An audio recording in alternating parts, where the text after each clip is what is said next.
A minha esposa vive falando para mim que eu tenho que fazer exame de check-up, né? De conferir as coisas. Eu falo para ela, isso aí é coisa de velho, né? Mas eu estou ficando velho, né? Então eu tenho que fazer exame, todo ano tem que fazer exame para conferir. E aí, um fato curioso que eu queria te mostrar é o seguinte: quando você vai fazer o exame, por exemplo, exame de sangue, o que acontece no exame de sangue? Você senta lá na cadeira, né, tira o sangue, e aí o sangue vai para um laboratório. Ninguém examina o sangue dentro do seu corpo. O sangue vai para um laboratório, faz toda a análise, e aí depois dessa análise você recebe o resultado daquilo que você estava procurando. Certo ou não? Certo. Exame de urina, por exemplo, eles te dão um potinho, você vai para casa, faz a primeira urina do dia, põe no potinho, e aí leva para o laboratório. Eu podia dar vários outros exemplos, mas vai começar a ficar nojento se eu passar da próxima fase dos exames. Mas tudo é externo. E aí, olha a curiosidade. Os exames que a gente faz o exame porque a gente sente um sintoma interno. Mas a análise tem que ser externa. Talvez você nunca parou para pensar nisso, porque ninguém para pensar nisso. Só quem pensa nisso é pastor, quando está montando analogia para fazer sermão. Entendeu? Ninguém pensa nisso.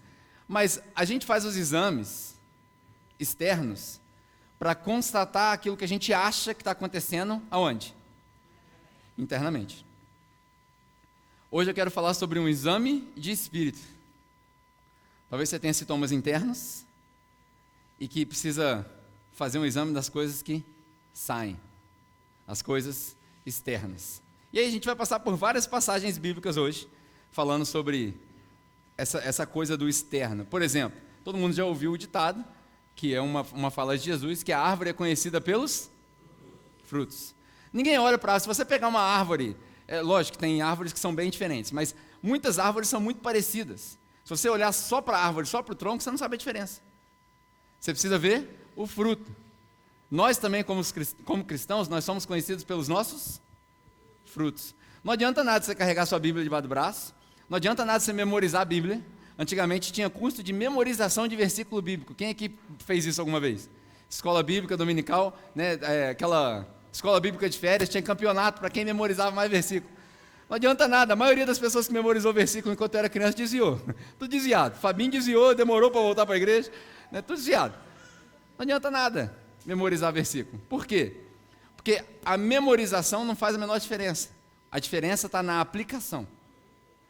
A diferença está nos frutos. Então hoje nós vamos falar sobre isso. Tudo aquilo que a gente é conhecido por aquilo que sai, né? Tem um ditado que diz que a gente é o que a gente come. Lógico, tem gente que come mal pra caramba e vive uma vida boa, né? Já viu? A pessoa come McDonald's todo dia, come mal pra caramba, mas tem uma vida boa. Mas na maioria dos casos, a gente se transforma naquilo que a gente come. E aí é o seguinte, o que entra determina o que sai. E aquilo que sai demonstra aquilo que está acontecendo aqui dentro. Na maioria das vezes a gente precisa olhar para isso, para essa evidência externa, para demonstrar aquilo que está acontecendo aqui dentro. É assim também com o nosso espírito. É assim também com o espírito que Deus deu para você. Você é o seu espírito, na verdade.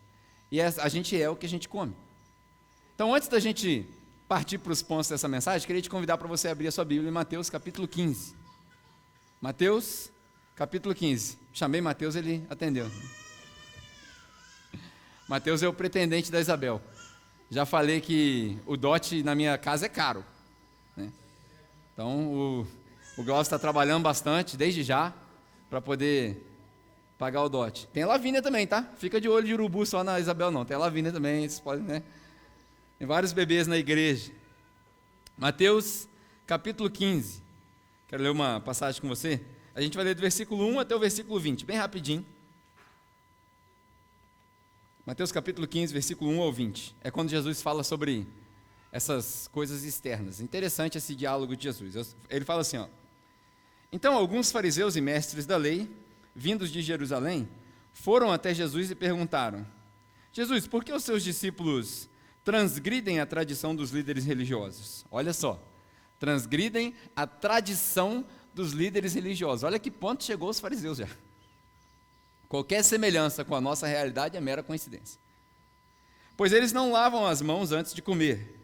Então Jesus respondeu: e por que vocês transgridem o mandamento de Deus por causa da tradição de vocês? Olha o contraste. Os fariseus perguntam para Jesus, por que eles quebram a tradição dos nossos líderes religiosos?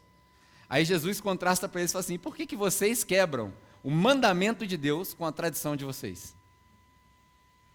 Mais uma vez, qualquer semelhança com a nossa realidade é mera coincidência. Pois Deus disse, honra teu pai e tua mãe, e quem amaldiçoar o seu pai e sua mãe terá que ser executado. Mas vocês afirmam que se alguém disser a seu pai ou sua mãe, qualquer ajuda que vocês poderiam receber de mim é uma oferta dedicada a Deus, ele não está mais obrigado a honrar seu pai e sua mãe. Deixa eu explicar para você o que isso aqui quer dizer e depois eu vou passar para a parte que realmente nos interessa. Muita gente lê isso daqui e não faz a menor ideia do que Jesus está falando, porque eles estão falando de lavar a mão. Jesus, por que seus discípulos não lavam a mão antes de comer? Na verdade, isso é um costume judaico que a gente herdou. A gente lava a mão na nossa casa, a maioria das pessoas fala que é por higiene, mas isso é uma herança cultural. A gente herdou dos judeus, eles tinham um vaso lá perto da comida e eles lavavam a mão. Por isso que quando você lê Romanos capítulo 9 até 11, por exemplo, você vê Paulo falando que na casa do judeu tem vaso de honra e vaso de desonra. O que é isso? Vaso para lavar a mão e vaso para fazer xixi. Entendeu?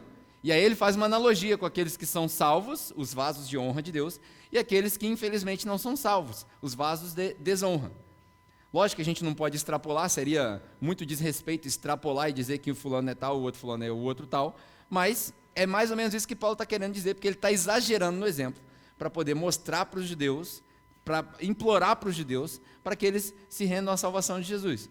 E aí aqui Jesus, ele dá uma pitada de sarcasmo, para poder começar uma conversa. Por que vocês quebram a tradição? Qual que é a tradição? Jesus aqui está falando de um negócio chamado Corban, na tradição judaica, que era uma oferta que a gente dava, o que hoje a gente transformou no dízimo. Acredite em mim quando eu te digo, o dízimo das igrejas não tem nada a ver com a cultura do dízimo que Jesus vivia. Se a gente fosse praticar o dízimo do jeito que era para praticar aqui, até dava para considerar.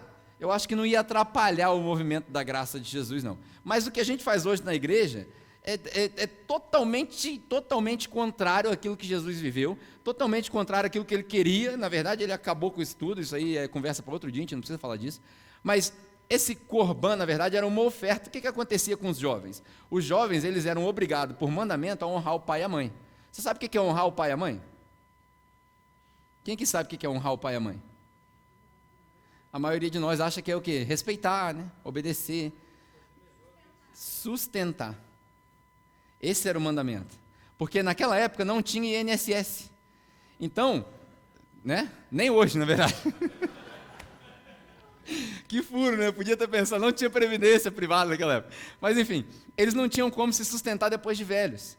A expectativa de vida era pequena, 50, 60, 70 anos. Hoje a expectativa de vida de nós, jovens, que estão aí com 20, 30, viver até os 110, 120 anos de idade, por incrível que pareça. A biomedicina já avançou muito, a gente tem muita medicação para isso, mas naquela época a expectativa de vida era pequena. Então, quando dava os seus 35, 40, já começava um movimento de aposentadoria.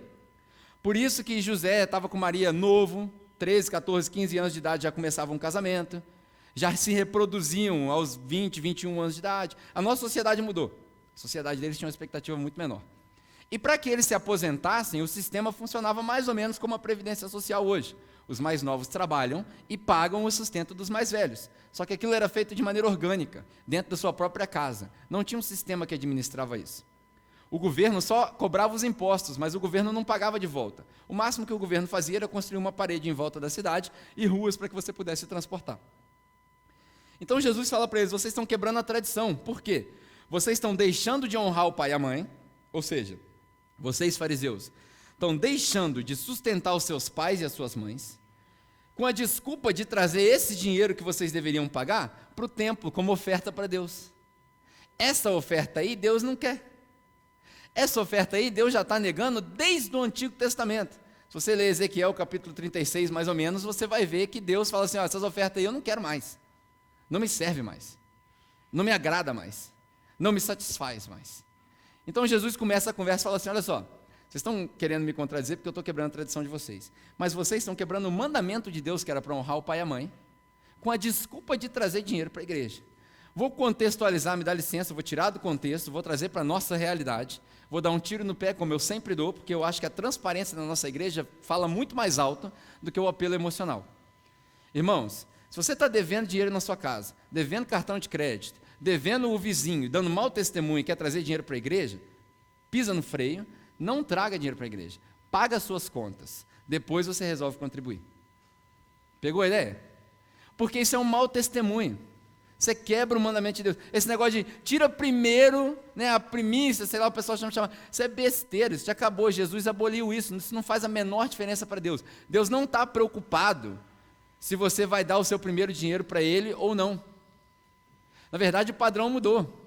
O nosso padrão que a gente adotou aqui, na verdade, está lá em 2 Coríntios, capítulo 8 e 9.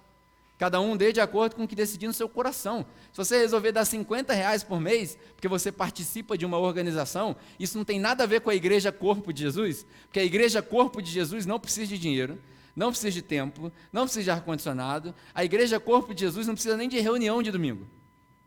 A igreja corpo de Jesus é natural, é eu e você na nossa casa, sabe quando você chama, pede uma pizza do Domino's, ou aquela mais baratinha e tal, e aí junta lá, e aí antes de comer você ora, aí todo mundo dá a mão, aí você sente o espírito do outro enquanto você ora, aí ele come da sua comida, aí no meio da conversa você fala, cara, lembra daquela palavra que a gente ouviu?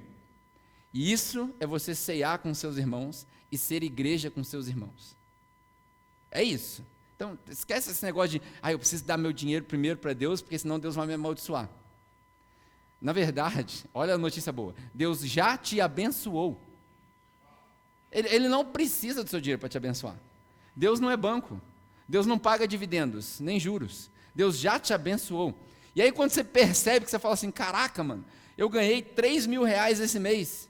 Que bênção. O que eu vou fazer com esse dinheiro? Aí o pensamento é o contrário. O pensamento não é assim, Deus, está aqui a sua primeira parte. É Deus, está aqui meus R$3.000.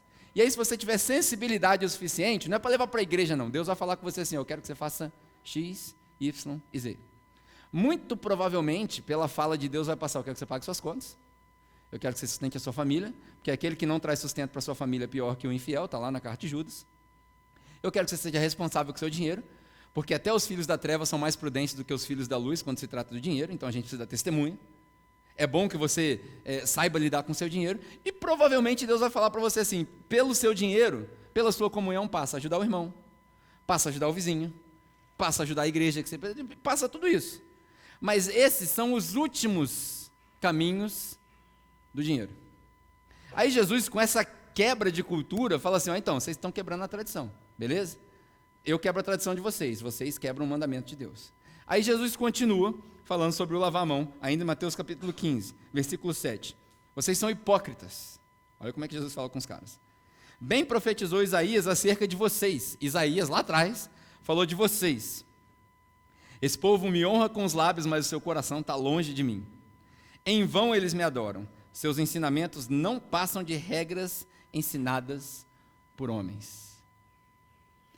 Eu te desafio, estou igual aqueles pregadores que aparecem no YouTube, desafiando. Eu te desafio a achar no Novo Testamento, depois que Jesus apareceu, alguém ordenando você a dar dinheiro para a igreja antes de cuidar bem do seu dinheiro. Não tem. De uma vez por todas a gente precisa entender que a igreja isso aqui, é uma organização. Isso aqui não é igreja. Isso aqui que nós estamos fazendo aqui domingo não é igreja. Isso aqui é uma reunião da igreja. A igreja não se resume a vir aqui domingo, porque se todo o alimento espiritual que você tem é vir aqui domingo, você está mal nutrido. Você vai morrer de fome. Isso daqui não é igreja. Isso daqui é uma reunião da igreja, talvez uma manifestação da igreja, assim como uma reunião na sua casa, assim como uma reunião com sua família, isso é uma manifestação da igreja. E a gente usa essa manifestação da igreja como uma ferramenta para poder atrair ou trazer outras pessoas que não são parte da igreja, para que eles entendam quão importante é fazer parte da igreja. É estratégico, é contemporâneo, é pós-moderno, não é bíblico. Pegou ou não? Quando alguém falar para você assim, essa igreja que você vai aí não é bíblica não. Verdade. Nem a sua. Na verdade, a gente podia até entrar num debate, né? Muito menos a sua, mas aí é outra besteira. A igreja não é bíblica. Porque a igreja bíblica era pequena, a igreja bíblica era orgânica, a igreja bíblica não tinha aluguel, a igreja bíblica não tinha ar-condicionado, a igreja bíblica não tinha palco, A igreja bíblica sentava numa roda, todo mundo, e alguém ensinava. Isso era a igreja bíblica. A igreja bíblica, os irmãos dividiam tudo que eles tinham. Eu duvido que você acha uma igreja bíblica hoje aqui em Volta Redonda. No Brasil, no mundo. É todo mundo, você tem noção? Aqui tem, sei lá, 100 pessoas, é todo mundo chegar e falar assim, ó, eu ganhei 2.000, o outro ganhou 5.000. Eu e Fabinho, por exemplo, olha só, vamos fazer um exemplo. Eu e Fabinho. O Fabinho ganhou 10.000 reais esse mês. Recebe aí, irmão. De vez em quando é profecia, de vez em quando é maluquice na minha cabeça. O Fabinho ganhou 10.000 reais. Eu ganhei 2.000 reais. É menos que isso, mas enfim, eu ganhei 2.000 reais. Aí, a gente chega na mesa, eu e ele põe os 10 dele, eu ponho meus 2. Aí eu falo assim, Fabinho, eu tenho 2 filhos, mano. 2 filhas, na verdade. Eu preciso de 8. Aí o Fabinho fala assim, eu tenho um filho só, eu preciso de 4. Eu fico com 8.000, e ele que ganhou 10, fica com 4. Essa é a igreja bíblica. Glória a Deus. Não tem como viver isso hoje. Sabe por quê? Irmãos, na realidade, provavelmente 60%, 70%, 80% do seu orçamento já está comprometido. A gente não sabe viver gerenciando dinheiro. A gente aprendeu a viver na base do cartão de crédito, das contas. Você já conta que vem a conta de luz, vem a Sky, vem o Netflix, vem tudo isso. Então já está comprometido. Aí você acha que Deus está preocupado com isso? Claro que não. Deus está preocupado se você está amando seu irmão de maneira genuína. Deus está preocupado porque, na verdade, nós vamos ser conhecidos pela maneira que a gente ama um ao outro. Não é pela quantidade de versículos que a gente sabe, nem pela quantidade de dinheiro que entra na igreja, nem pela estrutura da igreja. Isso daqui não atrai ninguém. No nosso caso, na verdade, está afastando as pessoas, tão calor que está aqui dentro. Isso aqui não atrai ninguém. Entendeu? Nós vamos ser conhecidos pela maneira que a gente ama um ao outro. E aí continua o texto, dizendo o seguinte: Jesus chamou para junto de si a multidão e disse: ouçam e entendam, 2 coisas diferentes. Tem muita gente que escuta, mas não entende nada. Ouçam e entendam. O que entra pela boca não torna o homem impuro, mas o que sai da boca, isso o torna impuro. Então os discípulos se aproximaram dele e perguntaram: sabes que os fariseus ficaram ofendidos quando ouviram isso? Qualquer semelhança com nossa realidade é mera coincidência. E ele respondeu: toda planta que meu Pai Celestial não plantou será arrancada pelas raízes. Deixem-nos, eles são guias cegos, e se um cego conduzir outro cego, ambos cairão num buraco. Então Pedro, que era o mais burrinho de todos, pergunta para ele: explica essa parábola para nós aí. Aí Jesus vira e fala assim: será que vocês não entenderam ainda? Não é possível, mano. Se Jesus fosse mais carnal igual nós, ele ia falar: vocês são muito burros, não é possível. Aí Jesus explica: não percebem que o que entra pela boca vai para o estômago e mais tarde é expelido. Mas as coisas que saem da boca vêm do coração, e essas são as coisas que tornam o homem impuro. Pois do coração saem os maus pensamentos, os homicídios, os adultérios, a imoralidade, os roubos, os falsos testemunhos e as calúnias. Essas coisas tornam o homem impuro. Mas o comer sem lavar as mãos não os torna impuro. Olha o que Jesus fala que sai do nosso coração: homicídio, adultério, roubo, desonestidade. É isso que sai do nosso coração. A boca fala que o coração está cheio. Então hoje, em falando de exame, eu comecei falando de exame porque eu tenho uma proposta para você.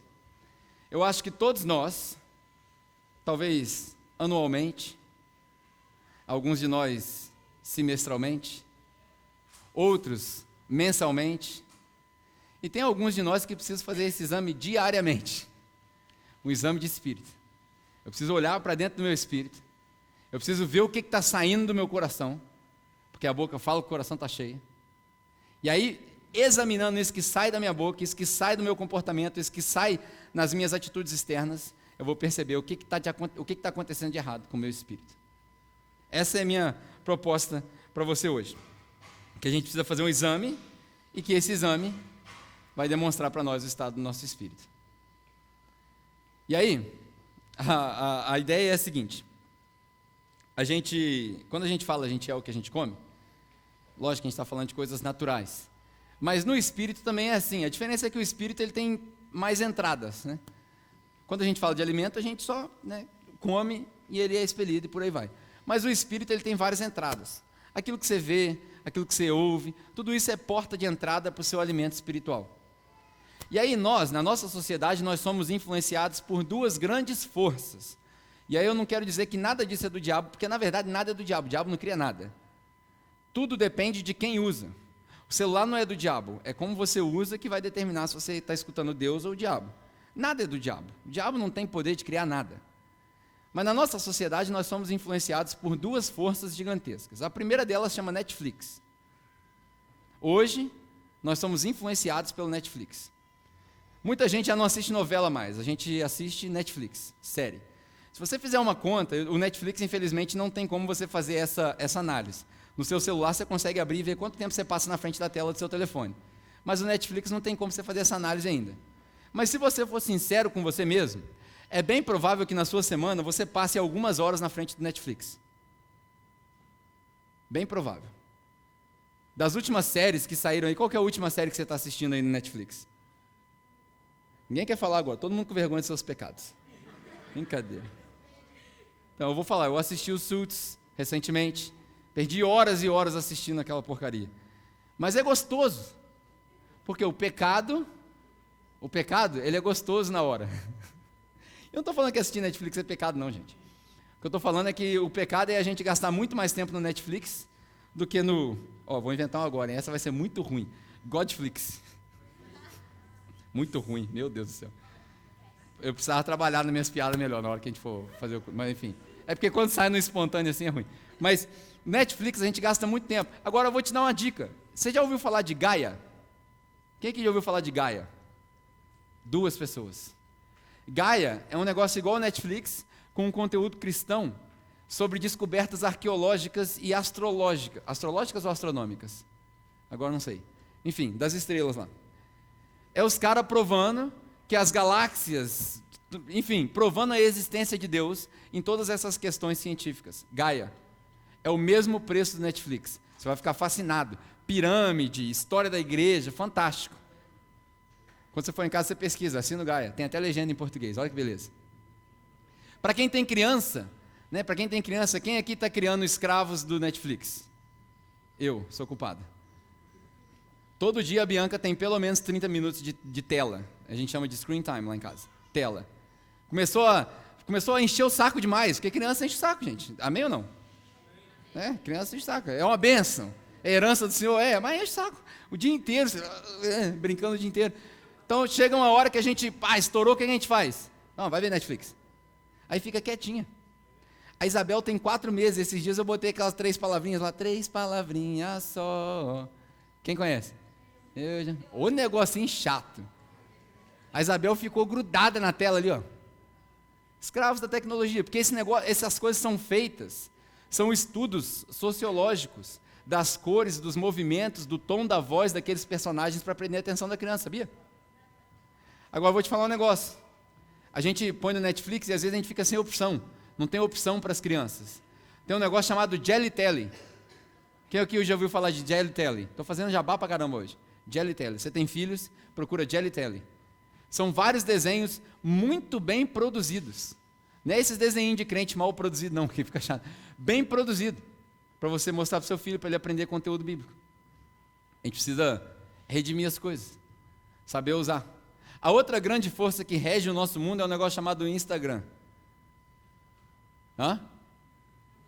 Instagram. Qual o propósito que você está no Instagram? Essa semana eu mandei um negócio para uma galera, aí uma pessoa me respondeu assim, mas eu nem tenho Instagram. Falei, caramba, é novidades para mim, né? A maioria das pessoas tem um Instagram, ou um Facebook, né? Por aí vai, YouTube, a gente passa muito tempo. A pergunta que você deve fazer é o seguinte, não é cancelar o seu Instagram, é qual o propósito que você está no Instagram. Sabe por quê? O Instagram hoje, Facebook, seja lá a rede social que você usa, é a maior ferramenta evangelística que já existiu na face da terra. Os grandes pregadores da reforma, eles viajavam de cavalo e falavam com 500 pessoas, 1.000 pessoas, 2.000 pessoas ao mesmo tempo. Hoje, se eu publicar um videozinho, eu tenho a possibilidade de ter esse vídeo assistido por 10.000 pessoas. A atenção das pessoas está na tela. E aí ontem aconteceu um negócio interessante, uma irmã aqui da igreja postou várias coisas lá da capela, convidando as pessoas para vir à igreja. Às vezes a gente passa a semana inteira e não tem interação com alguém para convidar para a igreja, que é uma falta de vergonha danada, mas acontece com a maioria de nós. A gente não convida as pessoas para a igreja, não fala de Jesus para as pessoas. Aí a irmã foi lá e colocou. Eu falei, caramba, mano, nunca pensei nisso, nesse ponto de vista. Cada storyzinho que eu publico lá no Instagram é 200 pessoas que assistem. Lógico, a maioria delas são vocês. Vocês estão enjoados já do que eu posto. Mas sempre tem uns 10, 20, 30 que assistem, cara. E aí, olha só, se a gente fizesse um pacto, eu e você, toda publicação da igreja, que a gente colocar um negócio legal, porque a nossa igreja é legal, a gente põe umas paradas maneiras no Instagram. Né? Põe umas piadas legais, põe umas coisas que chamam atenção. Se a gente fizesse um pacto e você reproduzisse tudo que a gente coloca, a gente ia fazer uma propaganda para mais de 1.000 pessoas de graça. Toda semana. Aí não vai caber de gente aqui. Por quê? Porque você quer lotar a igreja? Não, porque eu quero espalhar a mensagem de Jesus para o máximo de pessoas possível. Você quer espalhar a mensagem? Está na sua mão. Você não precisa mais distribuir panfleto. É muito mais barato a igreja pegar o dinheiro que você contribui e botar R$100 na mídia social para alcançar 5.000 pessoas na região do Retiro, de 24 a 35 anos de idade, que gostam de conteúdo evangélico, que estão procurando uma palavra, porque tudo isso é capaz de filtrar, do que eu ir pagar o mesmo R$100, imprimir um panfleto e sair distribuindo aqui debaixo do sol. É muito mais barato, muito mais eficiente. Se você quiser, a ferramenta está na sua mão. De graça. A distribuição é de graça. Essas duas forças regem a nossa sociedade. Se você souber redimir, aquilo que entra vai mostrar aquilo que sai. E aí, eu coloquei um negócio aqui na tela para a gente... Põe ali na tela para a gente, na próxima. Pode ser esse daí. Pode ser esse daí. Volta aí para mim. Esqueci desse daí. Todo cristão, quando faz essa análise do espírito, se a gente for fazer uma analogia com a medicina, todo cristão passa por pelo menos essas 3 fases aí. Quando você vai num médico, que você acha que tem um problema, que você faz um exame, o médico vai te dar pelo menos 3 alternativas. É sério mesmo que os caras estão soldando a parada? Cada igreja que a gente vai, a gente tem um negócio, né? No rota era o baile funk, na praça era a galera bêbada que passava dentro da igreja, aqui é a galera trabalhando no domingo. Não tem lugar nenhum que os caras trabalham no domingo, cara. Só na igreja. Vai entender. Concentra aqui, irmão. O calor já é distração o suficiente, mas enfim. Toda vez que você vai no médico, você vai passar pelo menos essas 3 fases. O médico vai falar para você que você ou precisa de uma reeducação, ou você precisa de um tratamento, ou você precisa de uma cirurgia. Nós vamos falar dessas 3 fases. A reeducação é o mais fácil. Na reeducação você literalmente reaprende coisas básicas. Realmente esse negócio me distrai demais, cara. Me distrai demais. Vê com o irmão se ele pode esperar ali 20 minutinhos, pô. Estou acabando já. Em nome de Jesus. Perdi o que eu estava falando.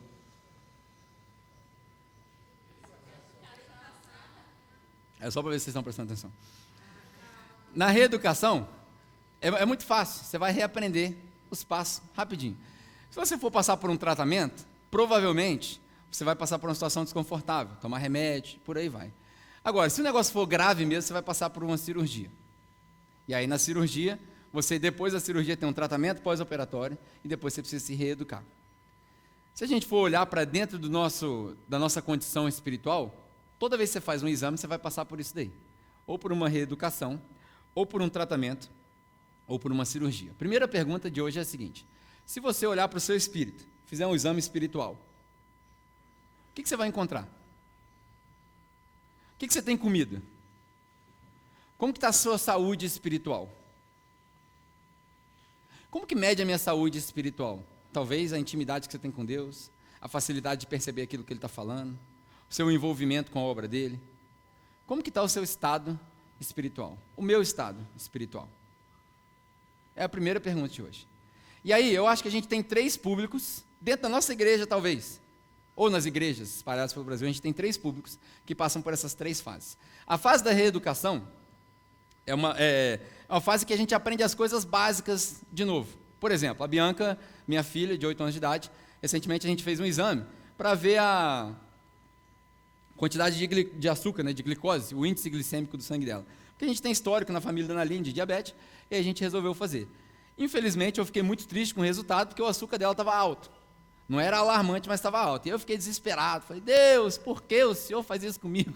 Muito fraco crente eu mesmo, porque tem gente que tem problemas muito piores, né? Mas aí, para mim, aquele era o maior problema do mundo. Deus, por que o Senhor me abandonou, minha filha? Isso não é justo, estou aqui te servindo. Agora, olhando para trás, parece até idiota isso daí, né? Mas, enfim, naquele momento eu me senti assim. E aí a gente percebeu o que ela tinha, não era tão grave assim, e a gente precisou fazer uma reeducação. Fácil.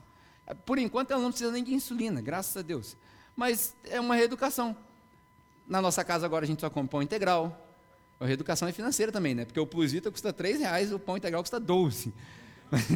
Mas é uma reeducação. Eu tenho que deixar de comer algumas coisas para poder fazer bem para minha filha. Macarrão, que eu tanto amo, tem que ser macarrão integral. O negócio ruim. Ora para você nunca ter diabetes na sua família. Porque macarrão integral é um negócio muito ruim mesmo.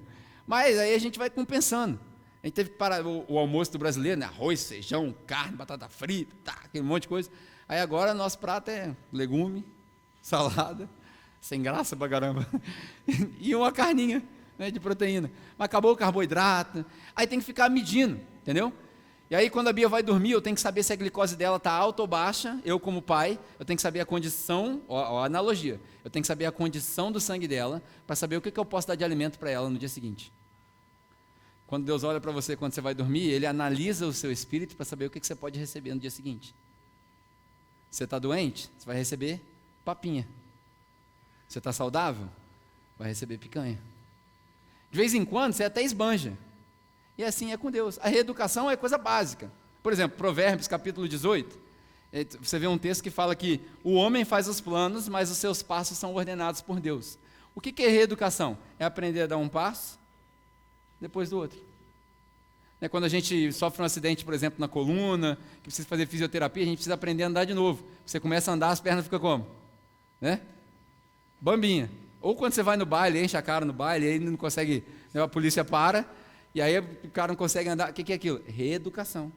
Você precisa reaprender a andar. Isso é reeducação. Seus passos sendo ordenados por Deus. Tem gente que faz um plano com Deus de 1 ano, e esquece de fazer um plano de 1 dia. Deus, esse ano eu quero fazer isso. Janeiro é fantástico, né? Deus, esse ano eu quero ir para a academia. Não dura 1 mês. Esse ano eu quero ir para a academia. Esse ano eu vou ler a Bíblia inteira. Quem aqui já fez esse voto? Mantenha a mão levantada quem terminou o voto. A gente faz um plano de 1 ano inteiro. Esquece de fazer um plano de 1 dia. Quando a gente levanta e fala assim, Deus, o que o Senhor tem para mim hoje? É básico. Reeducação. Sabe quem que eu acho que precisa de reeducação?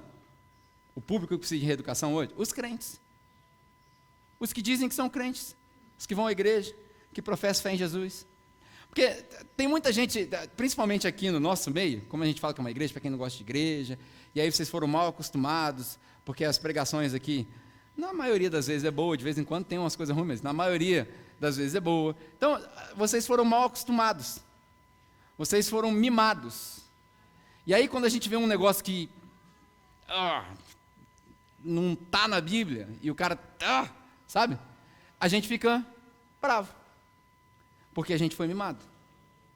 Mas os crentes não estão tão ruins assim. A gente acha que a igreja está perdida. Né? Tem gente que fala que na Europa a igreja está virando clube, e que isso é tudo mentira, gente. Tudo mentira. Tem igreja virando clube? Tem, mas também tem clube virando igreja. Tem igreja sendo fechada, mas também tem igreja sendo aberta. Deus nunca parou de trabalhar, cara. Enquanto o povo pós-moderno está abandonando Jesus, o povo na África e na Ásia Menor, onde eles são perseguidos, estão multiplicando em número de seguidores. Tem muçulmano tendo sonho com Jesus. A igreja no Brasil está cheia de besteira. Tem nego vestindo de chapolim para pregar. Tem um monte de besteira. Que não faz sentido nenhum, não tem porquê.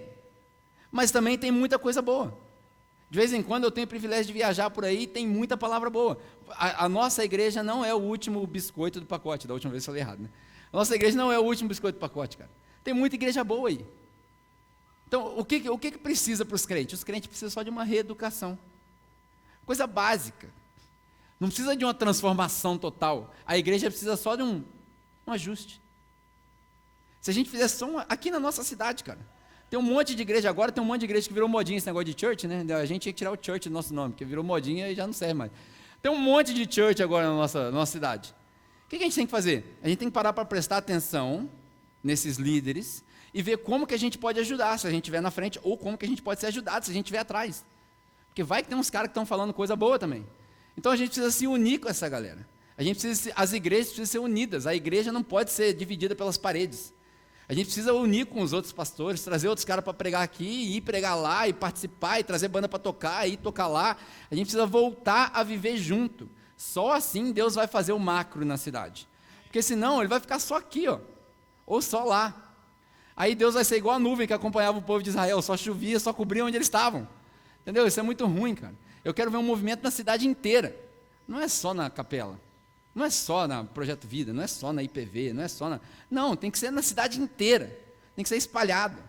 A gente tem que receber pessoas de outras igrejas aqui, sem perguntar se eles vão sair de lá e ficar aqui.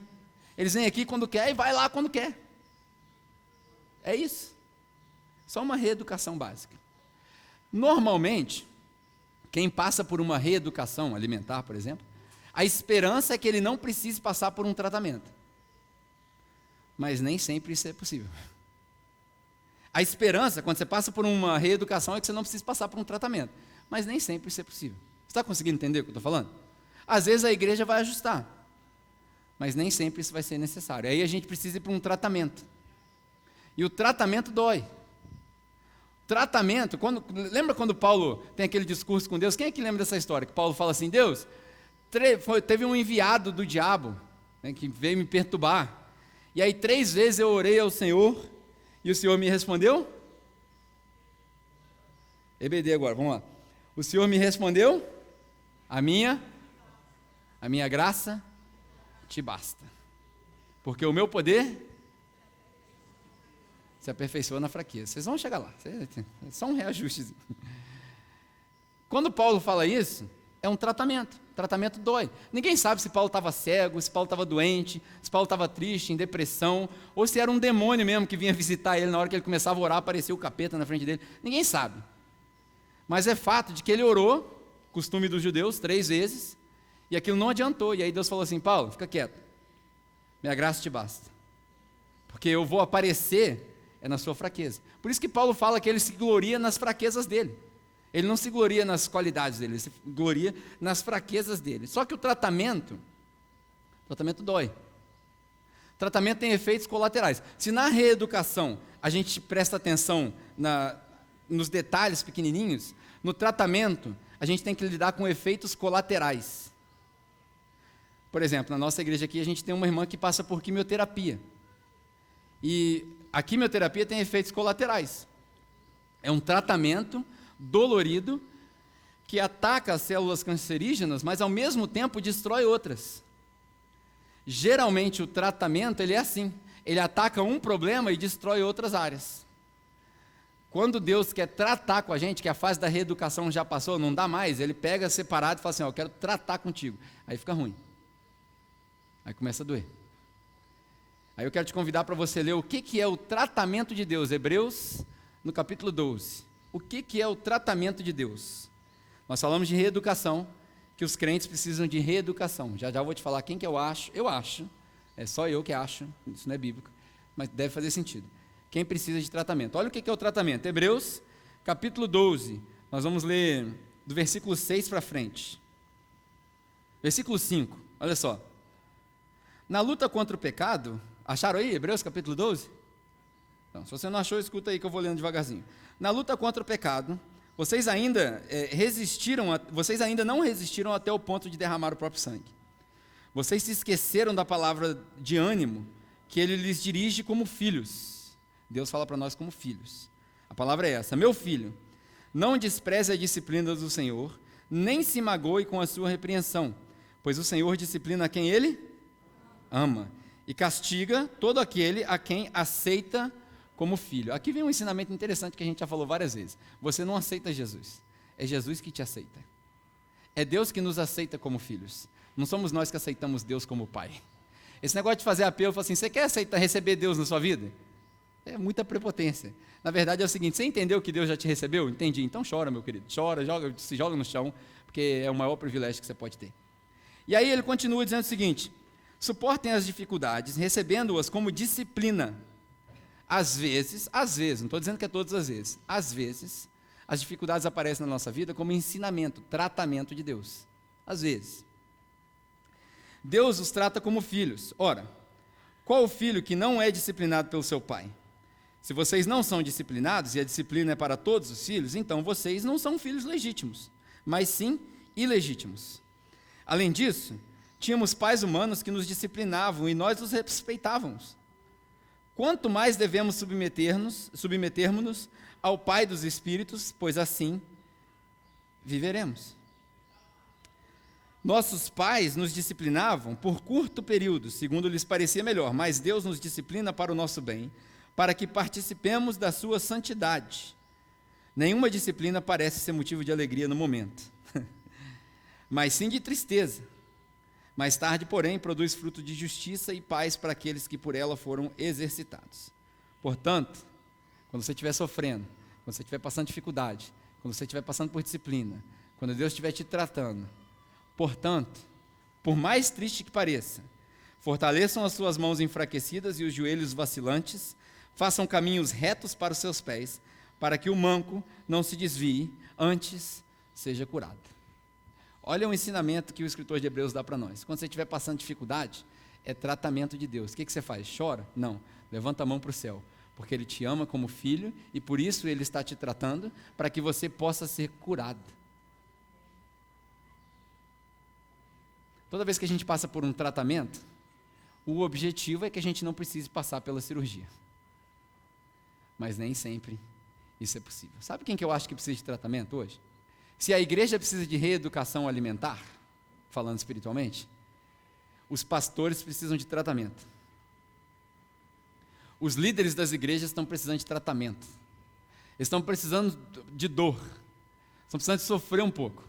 Os líderes das igrejas estão precisando ter as áreas da vida deles afetadas, para eles entenderem a responsabilidade que eles têm. Os líderes, os pais das igrejas, muita gente chama os caras de pai, eu acho isso ridículo, mas enfim, os pais desse povo estão precisando ser tratados, porque a reeducação já não adianta mais para eles, precisa afetar áreas da vida deles, para que eles entendam a responsabilidade que eles têm. Eu falo assim, não, peraí, por mais errado que isso seja, esse povo que se reúne no domingo olha para mim com um certo respeito, com uma certa admiração, e eles vão emular aquilo que eu faço. Isso é totalmente errado, ninguém deveria se espelhar em mim, ninguém deveria se espelhar em pastor de igreja, mas infelizmente é natural. Todo mundo que tem exposição tem automática responsabilidade. É como o tio do Homem-Aranha falava para ele: com um grande poder vem grande responsabilidade. Se você foi dado muito poder na vida, você tem muita responsabilidade. Se te colocaram aqui em cima, você precisa prestar muita atenção com a sua conduta. Por quê? Porque o altar é santo, Deus vai te queimar? Não, graças a Deus Ele é misericordioso, a gente já passou da fase de que matava o sacerdote no santo do santo. Graças a Deus por isso, porque senão eu não restava aqui. Mas a gente precisa entender que a responsabilidade de estar aqui é grande. Quando você sai na sexta-feira à noite, tem pessoa te olhando. Quando você vai para o trabalho, tem pessoas te olhando. Quando você se porta na rua, tem pessoas te olhando. E talvez para essas pessoas você seja o único Jesus que eles vão ver. Aí sabe o que eles fazem? Faz igual os soldados quando Jesus estava na cruz. Você não é filho de Deus, rapaz? Sai daí. É esse Jesus aí que vocês servem? Jesus aí eu não quero não, muda nada. Infelizmente o tratamento dói. O tratamento tem efeito colateral. A gente precisa tomar muito cuidado com os remédios que toma. Quando a gente está passando por tratamento, a gente precisa eliminar muita coisa. Por exemplo, a irmã que passa por quimioterapia hoje mandou uma mensagem ontem e falou assim: amanhã eu não vou na igreja não, tá? Eu falei: show, tranquilo, eu sei que você está passando. Ela falou assim: não, é ruim para mim e é ruim para os irmãos, porque a minha imunidade está baixa. Então, quando eu abraço e eu pego na mão, eu posso, com essa imunidade baixa, adquirir alguma coisa que às vezes a pessoa nem está doente. E eu posso passar alguma coisa para as pessoas. Então eu não vou na igreja. Quando a gente está passando por tratamento, às vezes a gente precisa se isolar. Quem precisa de tratamento? Os pastores da igreja. Tem muito pastor que precisa pedir conta do trabalho. Pede conta, mano. Você não serve para ser pastor. Você não serve para ser líder de igreja, você não serve para ser líder de célula. É cego guiando cego. Pede conta. Melhor coisa que você faz. Eu não posso pedir conta, isso daí isso aí. Agora eu não estou falando, infelizmente, não estou falando com vocês, né? De repente tem pastores que estão assistindo online. Eu não posso pedir conta porque a igreja vai acabar. Mas quem que é o salvador da igreja? Você ou Jesus? Tem muita gente que precisa pedir conta da igreja. Eu toco no louvor aqui e tal, mas eu não consigo abandonar o meu estilo de vida. Talvez você precise pedir conta do louvor. Vive fazendo cagada. Tem que escolher, pô. Ou as suas cagadas, ou o louvor. Mas eu achei que aqui a parada era mais leve. E é leve. Por isso que eu não apontei o dedo na sua cara ainda. Mas o pecado vem à tona, sabe por quê? Pecado fede. Pecado fede. Pecado vem à tona assim, ele vai saindo pelos bueiros, você começa a sentir cheiro de pecado. A mensagem da cruz, quando você lê 2 Coríntios, por exemplo, você vê que a mensagem da cruz para aqueles que estão sendo salvos tem um cheiro suave. A morte de Jesus na cruz, o sofrimento que ele passou para pagar pelo meu e pelo seu pecado tem um cheiro suave. Agora, para aqueles que vivem em pecado, tem cheiro de morte. Você precisa escolher ou a sua vida ou a vida de Cristo. Amém? Caramba, já acabou o negócio lá? Que horas são? 11h35, vou acabar com esse ponto. Terceiro, quando a gente passa por um tratamento, a ideia é que a gente não precisa passar pela cirurgia. Irmão, vamos dar uma parada aqui enquanto as crianças saíram. Vocês conseguiram sentir a brisa gelada que saiu daquela sala ali? Ô, glória a Deus! Meu Deus, eu estou pingando aqui, cara, a brisa veio aqui, ó, naquela sala ali. Tem noção? Muito bom, né? Nossas crianças estão fresquinhas, ó, não tem um pingo de suor na testa das crianças, cara. Olha que bênção, você tem filho. Imagina se fosse assim aqui para nós, fresquinho. Ei, fazer igual o Serginho, agora é a hora da oferta para o ar-condicionado. Né? Vamos fazer o culto lá dentro semana que vem? A gente faz o culto lá e deixa as crianças aqui, ó que sacanagem. Não, eu tive que parar, não teve jeito, eu senti a brisa chegando aqui, cara. Quem passa por um tratamento, a esperança é que não precisa passar pela cirurgia. Agora, quando chega no ponto de passar pela cirurgia, a cirurgia é um negócio radical. Toda cirurgia tem risco. Tirar um dente tem risco. Toda cirurgia tem risco. Sabe quem que eu acho que precisa passar por uma cirurgia? Porque os crentes precisam passar por uma reeducação.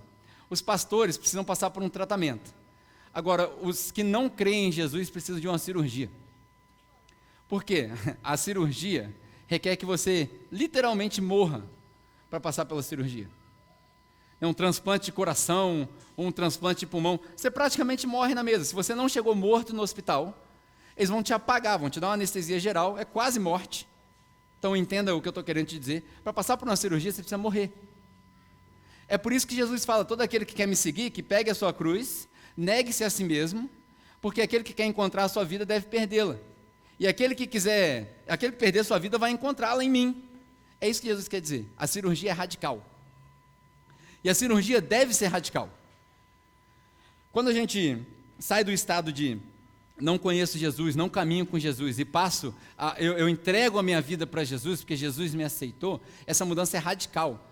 Tem que ser, não é pode ser, tem que ser o fato da pessoa falar assim, peraí, aquele cara bebia todo dia, e aí a gente vê a mudança na pessoa. Não estou falando que a conversão significa parar de beber, porque alguns vão passar por esse problema e não vão conseguir parar imediatamente. Mas tem que haver uma mudança. Porque o evangelho que não transforma é um evangelho que não converte. Porque conversão é isso. É mudar o pensamento. Então, se eu era viciado em pornografia, agora eu olho só para minha esposa. Se eu traía minha esposa, agora eu me dedico só a ela. Se eu era um jovem promíscuo, agora eu resolvo me guardar para o casamento. Por mais que o casamento seja como é que é o uso da palavra? Um consenso sociológico. O casamento que a gente tem hoje é um consenso sociológico, porque a gente assina um documento e acha que está casado, e isso não é casamento. Você sabe o que é casamento? Casamento é quando o homem e a mulher se deitam e tem uma relação íntima de sexo. Então eu já falei para os jovens aqui várias vezes, se você escolher se deitar, você precisa escolher suportar e sustentar. Eu estou namorando, transei com a minha namorada, então você vai ficar com ela pro resto da tua vida, você vai botar um anel no dedo dela, você vai pagar as contas dela, porque você casou. Entendeu? Casei. Tô com hormônio à flor da pele, tô no auge, 18 anos, 19 anos, 20 anos, doido para transar. Aí transou, se ferrou, mano, o negócio vai ficar com ela o resto da vida. E é culpa sua, varão. É varão de propósito. A culpa é sua, não é dela não. A culpa é sua. Sabe por quê? Porque Deus, quando Eva comeu o fruto que não podia comer lá no jardim, você vê Deus chamando Eva? Eva, cadê você? Você está escrito isso lá não? Quem que Deus chama? Adão, cadê você, Adão? Eu estou aqui. Que sacaneou o negócio, Adão? Não fiz nada, eu comi o negócio que a mulher comeu. A culpa é sua, rapaz. Você que não estava tomando conta da sua mulher. Ah, você é muito machista. Sou mesmo. Porque a gente precisa aprender a ser homem na igreja. Porque se os meninos aprenderem a serem homens, as meninas vão aprender a ser mulher. A feminilidade dela é responsabilidade sua. No seu casamento, a fidelidade dela é responsabilidade sua. Ah, minha mulher me traiu, você que é um frouxo. Responsabilidade sua. Lógico, às vezes a mulher deu a louca, a mulher encapetou e tal, não tem jeito. Eu entendo. Mas em situações normais, a responsabilidade do lar é do homem. A mulher sabe, edifica a sua casa, mas a casa já está lá para ela. Ah, eu estou desempregado, minha mulher ganha mais que eu sei, a gente vive numa sociedade toda bagunçada, e agora você depende da renda da sua mulher, mas a responsabilidade continua sendo sua. A responsabilidade não é dela.